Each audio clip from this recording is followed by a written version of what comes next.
The name of the project is the Cobalt Blue Project. It's part of the greater Sophie and White Unboxed at Dunollie Castle.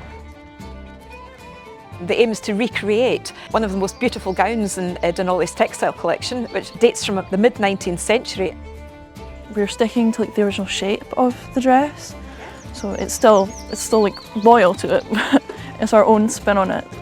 It's very a striking colour. It's very unusual, especially for its time.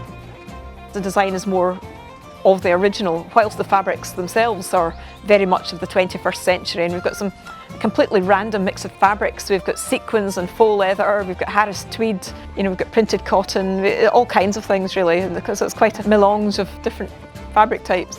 There's 8 panels for the skirt of the dress.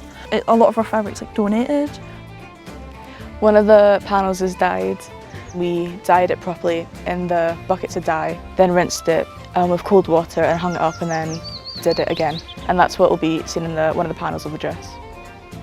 I used a microscope camera on the real dress and took photos of the individual stitchings and close-ups, and then I sort of combined them together into this pattern, and then we're printing that out into one of the panels. We're remaking the original dress.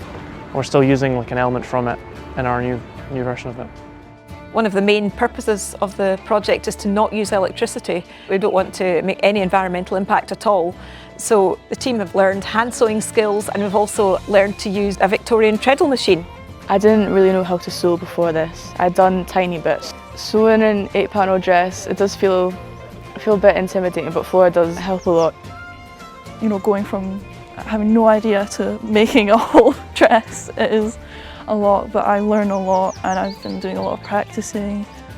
I've been incredibly impressed by how quickly these young people have picked up new skills. But they've really just taken to it literally, as you would say, a duck to water, and I'm particularly impressed with how quickly they learned to use the treadle sewing machine, because that is difficult.